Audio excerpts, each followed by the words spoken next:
mga nanay, tradition ng Sunday School, salamat po.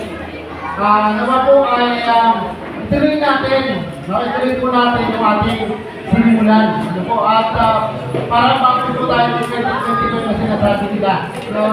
Na sama-sama tayong magpupuri sa ating Diyos. Sibagan po natin na sumalo sa bawat gawain. Sabi ng ating speaker, kung kayo po tinatawag ng Diyos, pakinggan yung maigi at pag napakinggan yung sundin nyo. Okay? Alam naman natin po na ang Diyos ay hindi po, sabihin hindi siya nagsasalita o hindi siya nagsasabi na hindi niya ginagawa. Ginagawa po ng Diyos yung gusto niya para sa iyo. Kaya yung ating tema ko ay, di ba sabi doon, sa tema natin, what God expected you. Yun yung dapat eh. Di ba? Yung dapat yung tema. Pero nakalagay na rin yung ano, here I am, send me. Okay?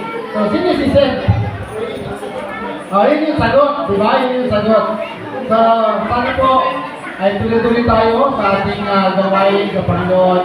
At siguro yung ibang announcement, sila po sa ating MC, yung ating activity. Okay, salamat po.